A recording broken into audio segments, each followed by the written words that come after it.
결혼 후 집을 사자고 요구했을 때 남편 지훈은 목에 칼을 겨누며 말했어요. 내가 집을 사고 싶다면 우리 가족의 목숨을 원하는 거야. 이 시어머니도 심장이 찢어질 듯 울며 나를 빚쟁이라며 몰아붙였죠. 결국 제 힘으로 집을 사자 시어머니가 옥상에서 협박했습니다. 혜린아, 내 이름을 올리지 않으면 뛰어내려서 내 집값을 폭락시켜 버릴 거야.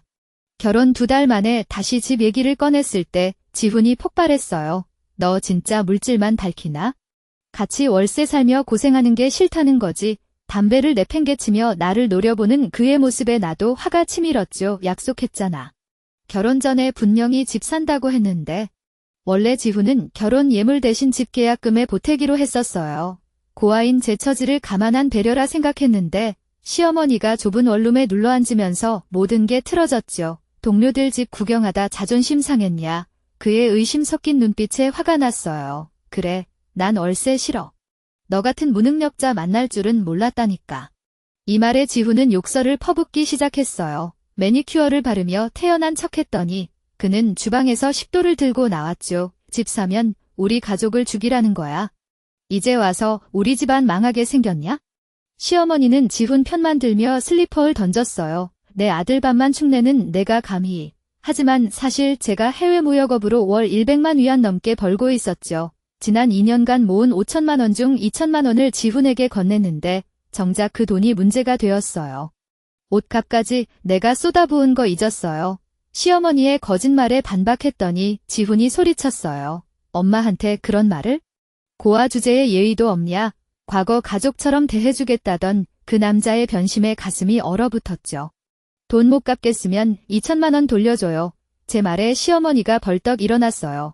내 아들이 내게 쓴 시간과 정성을 돈으로 환산하냐. 하지만 지훈은 고개를 들지 못했고 서랍장을 뒤지던 저는 충격적인 사실을 발견하게 되는데 내가 서랍과 장롱을 뒤적거리는 소리를 듣자 시어머니가 허둥지둥 뒤쫓아오며 소리쳤다. 뭘 그렇게 뒤적대냐? 내 부모님 유골단지나 찾냐? 준 돈을 다시 달라고 할 셈이야? 한참을 뒤져도 지훈과 내가 평소 카드와 현금을 보관하던 곳엔 단 한 푼도 없었다. 이상했다. 지훈은 동료들과 어울리는 것 외엔 별다른 취미도 없이 퇴근 후엔 항상 집에만 있었고 마마보이 기질이 있어 혼자 남은 어머니를 걱정하는 성격이었다. 침실을 가리키며 지훈을 노려보았다. 지훈, 돈은 다 어디 쓴 거야?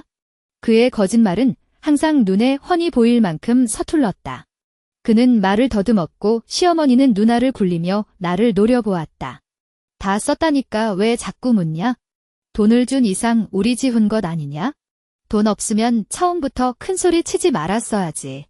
그 말은 무시한 채 지훈이 눈을 피하는 모습에 가슴이 서늘해졌다. 고아원에서 자란 나에겐 내 방이라는 공간이 집착처럼 남아있었다. 작은 집이라도 좋으니 제 공간을 갖고 싶었는데 시어머니가 오자마자 유일한 침실을 차지했고 나는 다시 집 없는 사람이 되어버렸다. 눈물이 주르르 흘러내렸다. 마지막으로 묻는데 돈을 어디 썼어? 시어머니가 비웃듯 말하려 하자 소리쳤다. 아드님 입 대신 하시려고? 본인이 말하게 하세요. 내가 시어머니를 향해 화내자 지훈이 벌떡 일어났다. 돈 쓴 데까지 보고해야겠냐? 예물도 못 받은 주제에. 웃음이 나왔다. 예물이라고? 그딴 거 준 적도 없잖아. 더 이상 말 안 하면 이혼이야. 지훈이 당황한 표정을 지었다. 그는 날 사랑해서가 아니라 현금 나무를 잃을게 두려운 모양이었다. 시어머니도 순식간에 태도를 바꿔 내 팔을 잡았다. 혜린아, 이혼 같은 흉흉한 소리 말고. 우리 지훈이 동생한테 좀 써서 그래? 동생. 지훈에게 남동생이 있다는 얘기는 한 번도 못 들었다. 머릿속으로 시골 친척 생각을 하며 입을 다물었다. 그 돈은 우리 집 마련을 위해 모은 공동재산이야. 남에게 빌려줬으면 말을 해야지. 이제 어머니랑만 살아요. 이혼하자. 짐을 싸기 위해 침실로 들어가려는 순간 머리카락이 잡히는 고통에 비틀거렸다. 지훈이 내 머리를 쥐고 바닥에 내동댕이 쳤다. 감히 내 어머니를 무시해? 인연이. 굵은 팔뚝에서 나온 주먹이 허공을 가르더니 내 옆구리를 후려쳤다. 고함과 함께 피가 입가로 흘러내렸다. 정말 이 남자를 고르고 고른 거야? 바닥에 굴러다니는 식칼을 손에 쥐자마자 그의 허벅지를 찔렀다. 비명소리가 울려 퍼지는 사이 핸드백을 움켜쥐고 현관문을 박차고 뛰쳐나갔다. 하지만 정말 힘이 다 빠져서 막 뛰어나가자마자 뒤에서 뭔가가 잡아당기는 걸 느꼈다. 과연 내가 도망치지 못하는 걸까? 입안에 핏맛이 진동하며 몸을 웅크린 채 뒤를 돌아보니 계단의 철사에 옷이 걸려 있었다. 지훈이 아니라니 나도 모르게 울음이 터져나왔다. 우린 선견지명으로 만났다. 시골 사람이 안정적이고 든든하다 생각했고 그는 부모가 없어 노인 부양 부담이 적다고 여겼다. 내 인생의 버팀목이라 믿었는데 결혼 후 모든 게 변했다. 이제 와 생각해보니 고아인 내가 손쉬운 표적이었던 거다. 죽여도 아무도 모를 거라 생각했겠지? 얼굴이 달아오르는 통증을 안고 도시를 헤맸다. 이 많은 건물들 중에 내 머리 둘 곳 하나 없었다. 모텔에서 잠을 자며 혜린과 지훈의 인연을 끊고 내 집 장만하겠다고 다짐했다. 이번 기회로 누구도 의지하지 않겠다고. 출근 전 핸드폰을 확인해도 아무 연락도 없었다. 마음을 다잡으며 타인에게 인생을 맡기지 말아야 함을 깨달았다. 퇴근 후 부동산을 찾아갔다. 긴 시간 모은 돈 대부분을 가정에 쏟아부었지만 그래도 약간의 예금이 남아 있었다. 전액은 무리였지만 회사 근처 원룸에 계약금을 냈다. 집에 돌아오니 지훈이 현관에 서 있었다. 자동등이 켜지자 시어머니가 뒤에서 아첨하는 미소를 지었다. 혜린아, 같이 돌아가자. 그녀가 들고 있는 빨간 비닐봉지엔 내가 두고 온 반점투성이 바나나가 들어있었다. 여자란 게 약해지지 않으면 안 돼. 부부싸움 정도로 집을 나가면 어떡하니? 시어머니는 말은 나에게 했지만 새로 얻은 내 집을 살펴보는 눈치였다. 이 집 참 좋다. 우리 집보다 훨씬 넓고 밝구나. 지훈과의 일이 있은 지 보름이 넘도록 아무 연락도 없던 게 이상하다고 느꼈다. 싸움이 아니라 이혼이에요. 오랫동안 답장 없길래 소송 준비 중이에요. 차분히 물컵을 들어 마시는 내 모습에 시어머니가 벌떡 일어났다. 그냥 2대 때린 거 가지고. 남자가 아내 때리는 건 당연한 일인데 그리 나약하디? 비웃음이 나왔다. 2대라면 당신 남편에게 맞아보시죠. 당신은 피약증이 있지만 전 없거든요. 침묵하던 지훈이 드디어 입을 열었다. 어떻게 엄마에게 그런 말을. 주먹을 꽉 쥔 채 다가오는 그를 보자 신고하려는 번호를 눌러들고 흔들어 보였다. 때리려고? 어서 와봐. 혜리는 같은 돌에 2번 발걸음을 걸지 않아. 비웃는 눈빛을 보내자 그는 시어머니의 손을 잡았다. 가자 엄마. 교육 못 받은 야비한 년이니까? 시어머니가 말을 하려는 것을 가로막았다. 네, 전 교육받지 못한 야비한 년이에요. 하지만 엄마 있는 너희가 이 꼴이라니 더 웃기네. 혜린 너 기다려. 만약에. 시어머니의 협박은 문이 울리며 끊겼다. 철문을 내리치는 소리와 함께 욕설이 계속되었지만 예전 같으면 울었을 상황에서 지금은 웃음만 나왔다. 이해 없는 게 오히려 행복을 준다는 걸 깨달았다. 변호사에게 지훈의 폭행검진서를 보냈다. 드디어 끝난다는 생각에 핸드폰을 꽉 잡았다. 하지만 최가 식구들의 뻔뻔함은 예상을 뛰어넘었다. 다음 이야기. 전생에 나는 복받을 자격 없는 시어머니에게 시달려 죽었다. 금세공, 명품 드레스, 성형, 해외여행. 매달 반복되는 사치로 내 혼수품은 바닥났고 배달 알바로 가족을 부양해야 했다. 그녀는 죽기 직전까지 나를 원망했다. 눈을 떠보니 남편이 청혼하는 날로 돌아왔다. 내 대답은 싫어요 였다. 결혼해줘. 결혼해줘. 정신을 차린 순간 주변에서는 낯익은 함성과 야유가 들려왔다. 머리를 저으며 주변을 둘러보자 전생에 죽은 남편 박민석이 내 앞에 무릎을 꿇고 있었다. 그의 얼굴에는 굳은 미움이 맺혀 있었고 의아함이 가득한 눈빛으로 나를 바라보며 물었다. 서예진, 나와 결혼해주겠어요. 내가 정신을 잃은 사이에 이미 프로포즈 말을 여러 번 반복한 모양이었다. 주변을 둘러보니 박민석이 전에 프로포즈했던 그 장소였다. 그가 특별히 초대한 친지들이 둘러싸고 있는 가운데 나는 과거로 돌아온 걸까? 오랜 친구 임수빈이 갑자기 달려들었다. 서예진 너 뭐 하는 짓이야? 민석이랑 7년이나 사귀었으면서 사람들 앞에서 3번씩이나 결혼하겠냐고 묻게 만든 게 말이 돼? 그녀의 눈에서는 살기를 머금은 분노가 넘쳐 흘렀다. 전생에도 임수빈은 늘 민석을 두고 부러워하곤 했는데 지금은 나를 잡아먹을 듯한 표정이다. 이제야 깨달았다. 그녀는 이미 민석에게 마음이 있었던 거다.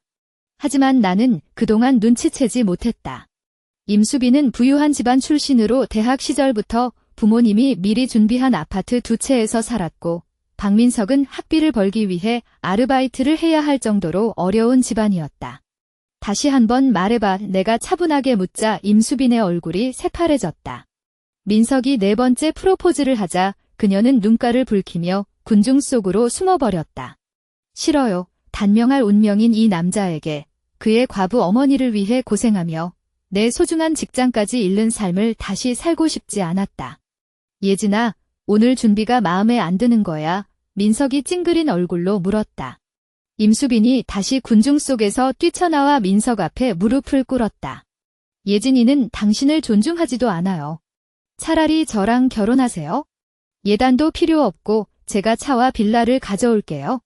승진도 도와줄 수 있고요. 물어볼 필요도 없어요. 내 입가에 미소가 맺혔다. 두 분 백년해로 하시길 바랄게요. 민석은 숨을 깊게 들이마신 뒤 임수빈을 품에 안았다. 다음 달 결혼식은 예정대로 진행합니다. 신부만 바뀌었을 뿐이죠. 주변에서는 술렁이는 소리가 터져나왔다. 공동 친구들은 모두 내 탓인 듯 눈총을 보냈고 어떤 이는 수빈이 같은 금수저랑 결혼하면 한 상의 억대 피로연 먹을 수 있겠다며 비웃었다. 길을 건너 뒤돌아보니 민석과 수빈이 군중 앞에서 입맞춤을 나누고 있었다. 전생의 기억이 스쳐 지나갔다. 죽던 날, 나는 폭우 속에서 배달을 하던 중이었다. 그 배달 지점은 내가 예전에 근무하던 학교 정문이었다. 배달 도착했습니다. 이 목소리를 낮춘 채 뒤돌아서려던 순간 눈총쟁이 학생이 달려들었다. 서예진 선생님 맞죠? 선생님이 배달한다는 소문을 들었는데 반장이었던 그 학생의 눈에는 실망이 가득했다. 몇 걸음 떨어져 있을 때 뒤에서 맑은 목소리가 들려왔다. 선생님, 스승의 날 축하해요. 빗물과 눈물이 얼굴을 적시는 가운데 나는 이를 악문 채 돌아볼 용기가 없었다. 교육자의 길을 포기한 것이 여전히 가슴에 칼처럼 박혀 있었다. 수백 건이 배달을 마치고 나니 온몸이 쇠덩어리처럼 무거웠습니다. 문턱에 털썩 주저앉아 에어컨 바람을 쐬며 예능 프로그램을 보는 시어머니가 눈에 들어왔어요. 얼굴에는 한 장에 수만 원 하는 고급 마스크를 붙인 채 제가 들어오는 걸 보자 턱으로 식탁을 가리켰죠. 남은 거 먹어. 어차피 내가 맛만 본 거니까. 식탁 위를 보니 각종 배달 음식들이 한 입씩 먹힌 채 널브러져 있었습니다. 대부분 제가 못 먹는 매운 음식들이었어요. 다음엔 직접 요리하시죠. 돈도 절약되고 건강에도 좋잖아요. 허탈한 목소리로 말했지만 제 말이 채 끝나기도 전에 시어머니는 마스크를 벗어 제 발밑에 내던졌습니다. 내가 너한테 밥까지 해줘야겠다 이 말이야? 이 늙은이가 편히 살면 안 된다는 거냐? 니처럼 개처럼 치이면서 살아야 마음에 든다고? 분노에 찬 목소리가 기관총처럼 쏟아졌습니다. 다른 며느리들은 돈도 대고 정성도 들이는데 넌 내가 참아주는 것만도 감사해야지. 식탁을 휩쓸던 그녀의 손길에 플라스틱 용기들이 쿵쾅거리며 바닥으로 떨어졌어요. 먹을 거 남겨둔 걸 고맙게 여길 줄 몰라. 이 배은 망덩아. 살갗을 파고드는 식초 냄새 속에서 제 눈가가 뜨겁게 달아올랐습니다. 한 달에 몇백만 원짜리 화장품은 향이 마음에 안 든다며 버리시고 2달도 채 안 된 금팔찌는 디자인이 식상하다고 바꾸지도 못하게 하시잖아요. 계절마다 해외여행 가시면서 저는 외국 경험 한 번 못 해봤는데 울음이 목구멍을 막았습니다. 제가 감당 못한다고 직장까지 그만두게 하셨잖아요. 교사 월급이 적다며 폭염에도 배달 나가라고. 카드빚만 수백만 원인데 무슨 복을 누리시겠다는 거예요? 그 순간 머리채가 잡히며 심한 냄새가 코를 찔렀어요. 내 복을 다 말아먹은 게 너야. 민석이랑 7년 사귀고 결혼했는데 3개월 만에 암 걸렸잖아. 집 팔 돈도 못 마련했는데 그녀의 주름진 손이 떨리고 있었습니다. 민석이 죽는 날, 내가 임신 한 달 차란 걸 알았어. 유언 2가지를 남겼지? 아이를 낳아 박가의 대를 잇고 과부가 된 날 잘 보살피라고. 하지만 시어머니의 진짜 얼굴은 그 후에 드러났죠. 평범한 집안에 태어났으면서 명품만 고집하는 그녀의 욕심에 제 적금은 바닥났습니다. 결국 교직을 포기하고 배달일을 하다가 잦은 계단 오르내림으로 아이를 잃었어요. 혈육도 아닌 당신을 부양할 의무는 없어요. 제 입에서 나온 말에 그녀의 얼굴이 새파랗게 질렸습니다. 드디어 속내를 드러냈구나. 이 양치기 한여로구나. 문을 박차며 쫓겨난 저는 비틀거리며 길을 걸었어요. 이 집이 제 결혼 전 재산인 걸 그녀는 망각한 모양이었죠. 노란 토끼 귀 모자를 눌러쓴 채 배달 앱을 확인하던 그때 광속으로 다가오는 트럭 전조등이 눈부셨습니다. 내장이 쥐어짐 같은 고통과 함께 공중에 붕 뜬 것 같았어요. 흐릿한 의식 속에서 익숙한 목소리가 들려왔습니다. 300만 원만 주면 합의할게요. 제 시신 옆에서 운전자와 흥정하는 시어머니. 300만 원을 타낸 그녀는 핸드폰 잔고를 확인하며 중얼거렸어요. 하필 이때 죽어버리네. 칼같이 남편과 아이를 죽인 상급팔자 여자랑 결혼하게 둔 게 실패였어.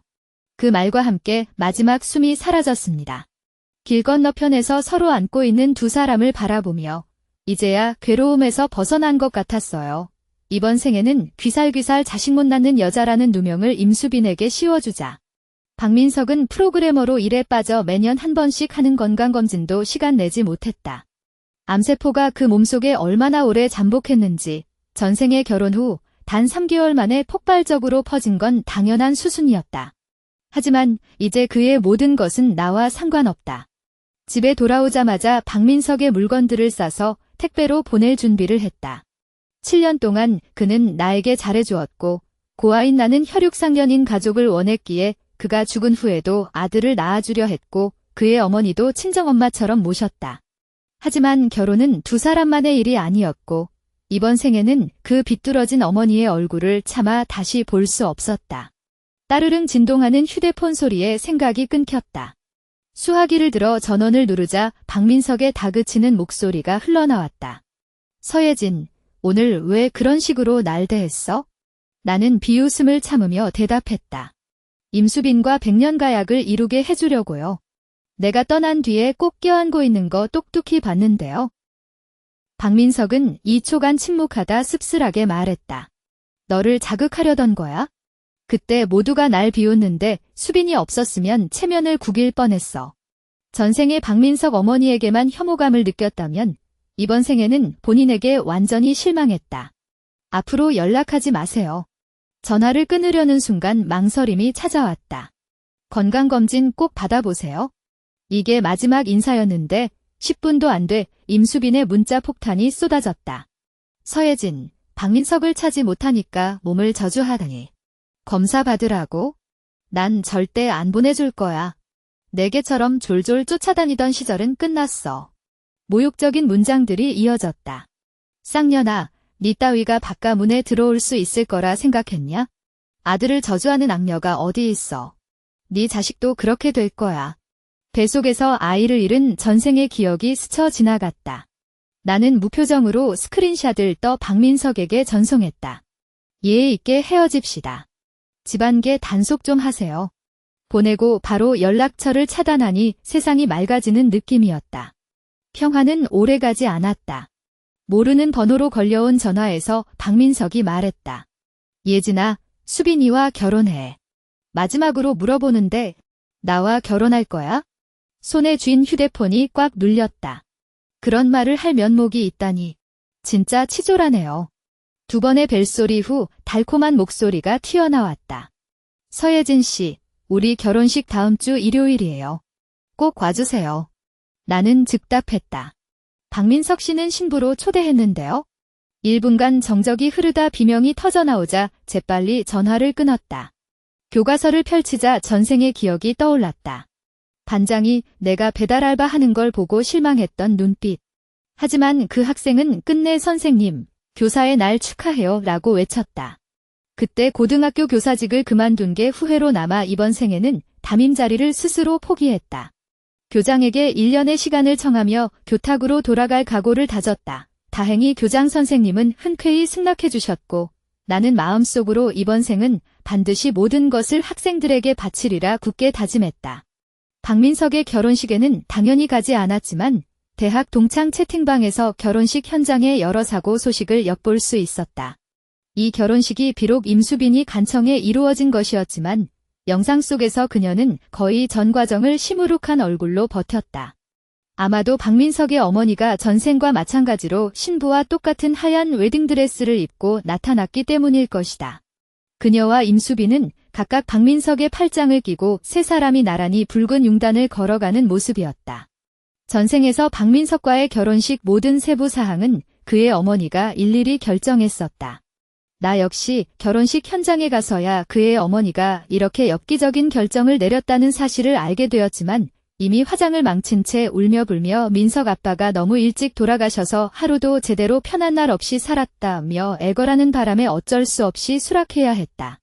흥미진진한 구경꾼들이 신혼부부의 축의금 전달 영상을 찍어 올렸는데 나는 눈썰미 있게 박민석의 어머니가 전 과정을 따라다니며 심지어 정장 같은 진홍색 한복으로 갈아입은 모습을 포착했다. 모르는 사람이 보면 박민석이 노처녀와 결혼한 줄 알 정도였다. 집에서 폭소를 터뜨리다가 어느새 울음으로 바뀌었다. 왜 이제서야 전생이 그토록 억울했는지 깨달은 걸까? 박민석은 끝내 내 권고를 듣지 않고 건강검진을 받지 않았다. 결혼식 2달 후 대학 동창 채팅방이 폭발했기 때문이다. 민석이 암 걸렸다며? 발견했을 때 이미 말기란의 수빈이 가장 불쌍해. 막 아이를 배웠는데 시어머니가 매일 아이 지키라고 조르다니 내가 보기에 그런 아이 가지는 멍청이밖에 없지.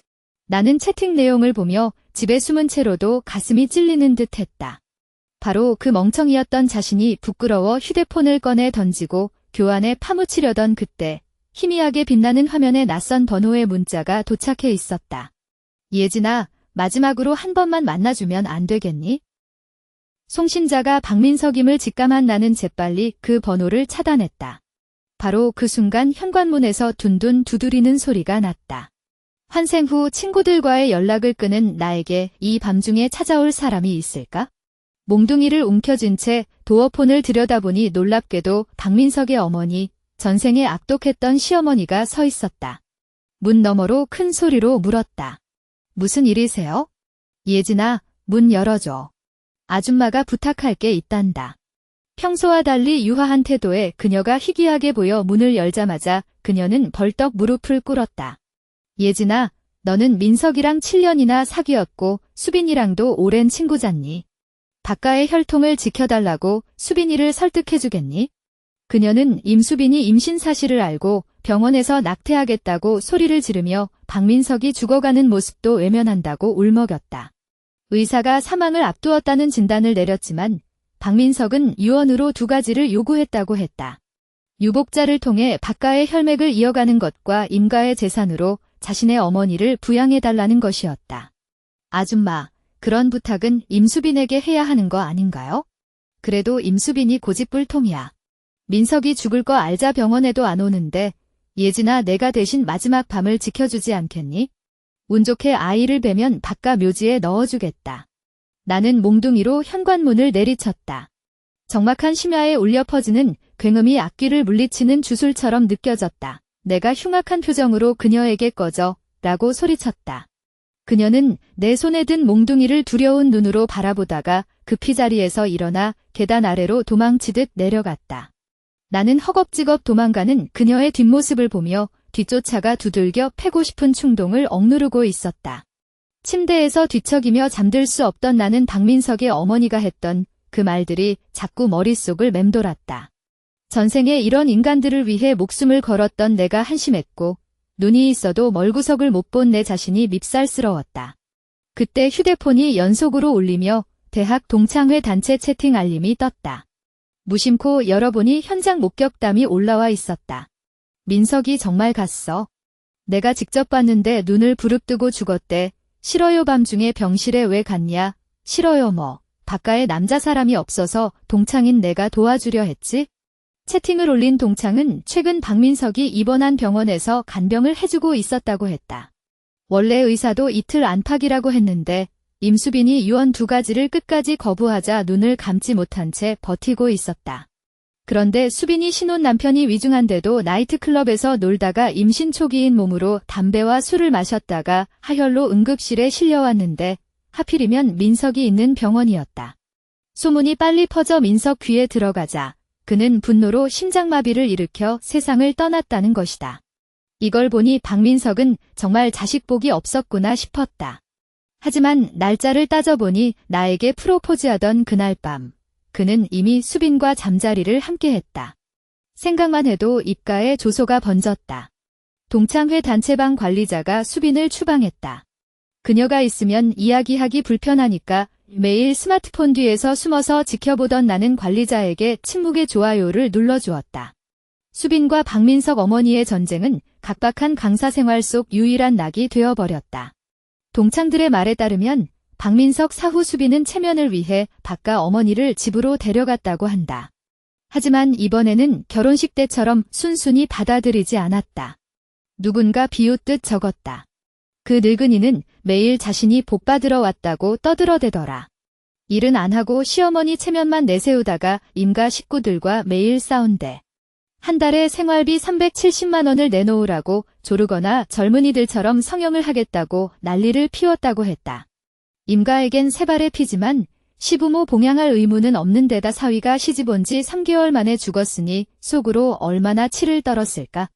나는 살짝 고개를 저었다. 적어도 이번 생에선 내가 피해자가 아니라는 사실에 안도했다. 박민석과 임수빈의 이야기가 그렇게 끝날 줄 알았는데 박가 어머니의 뻔뻔함을 과소평가한 모양이었다. 그녀가 이번에는 우리 아파트 단지 앞에서 나를 가로막았다. 예진아, 엄마 마음이 너무 아파. 아무도 도와주는 사람이 없구나. 내 입가에 차가운 웃음이 맺혔다. 먼저, 저는 고아예요. 일찍 돌아가신 엄마 흉내라도 내시려고. 게다가 수빈 씨에게 전화해 드릴까요? 그녀는 까무러칠 듯 황급히 손사래를 쳤다. 안 돼. 알면 또 큰 소리 치고 난리칠 거야. 잠시 머뭇거리더니 비굴한 미소를 지었다. 너희가 민석이랑 그렇게 오래 살았으니 엄마라고 불러도 되잖아. 민석과의 과거를 들먹이며 도덕적 압박을 하려는 속셈이 뻔했다. 하지만 당신 아들은 프로포즈하던 날 제 친구와 입을 맞추고 있었잖아요.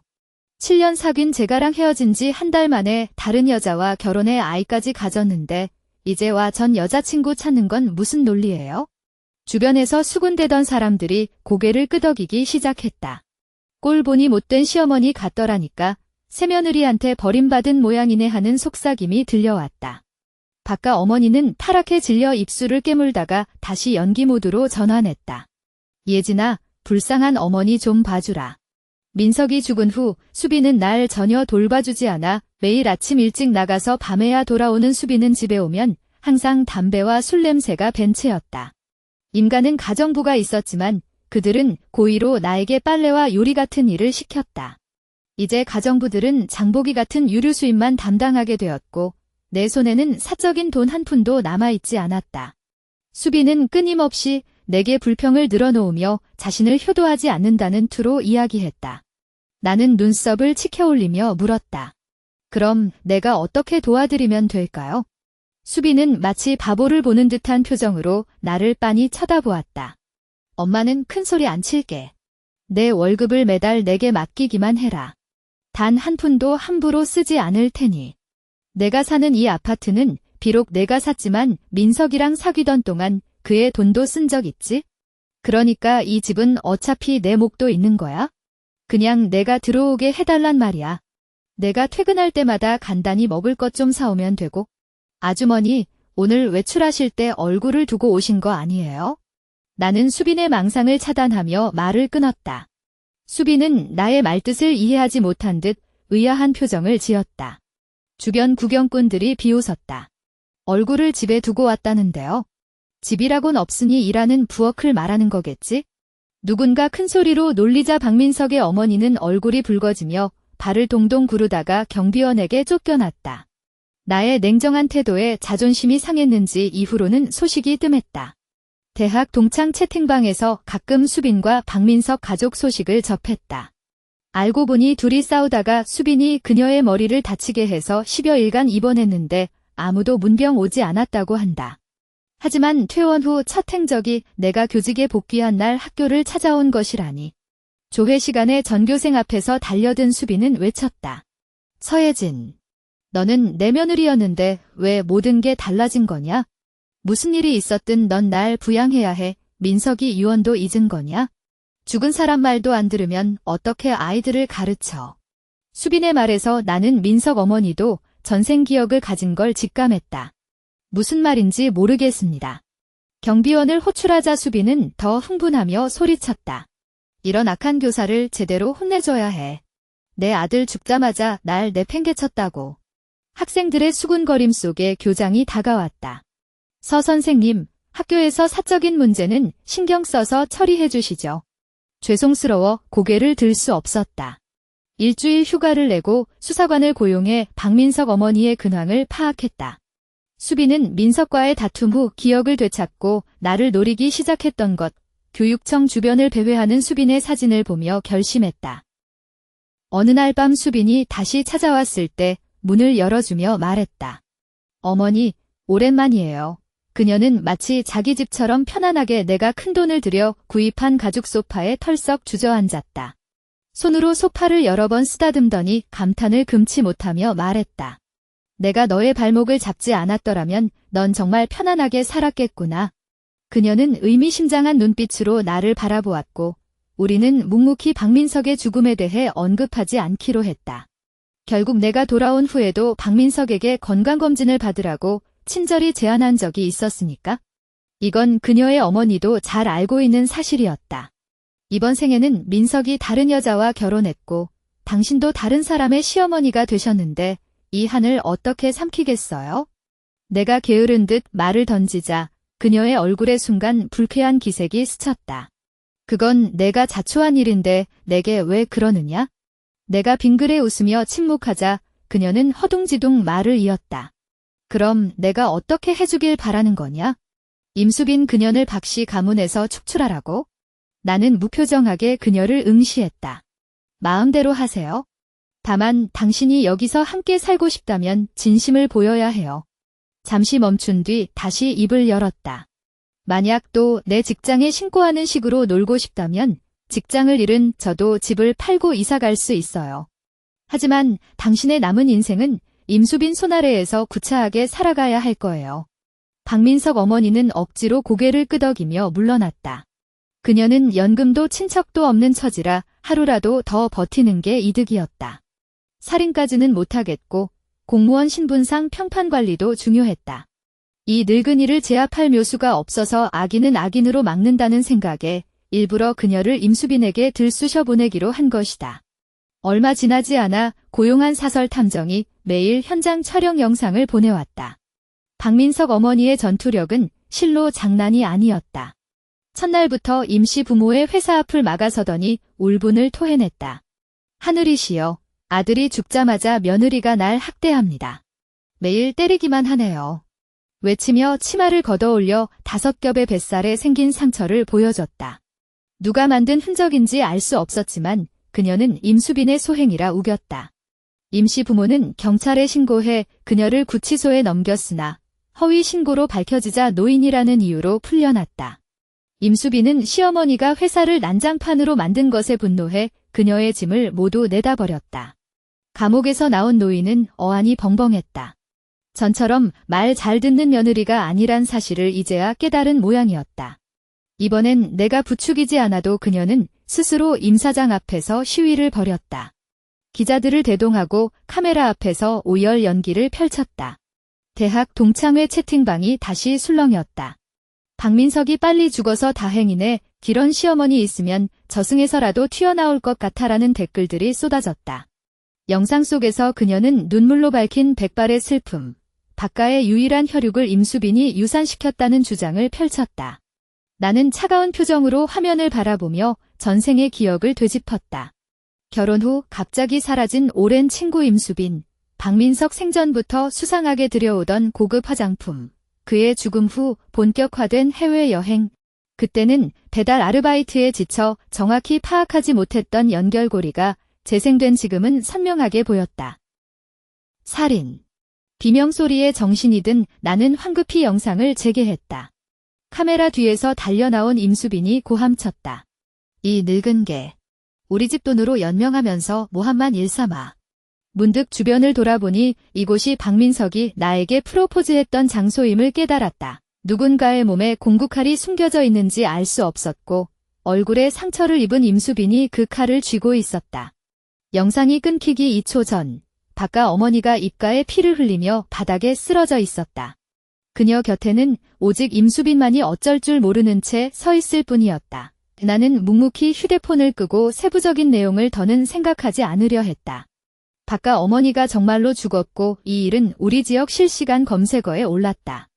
시어머니와 며느리 사이의 이 다툼은 모두의 식후 담소거리가 되었다. 김가 부모님은 하룻밤 사이에 10살은 더 늙어 보였는데 외동딸 임수빈이 과실치사로 형을 선고받았기 때문이었다. 두 생에 걸쳐 나를 괴롭히던 악몽은 마침내 완전히 사라졌다.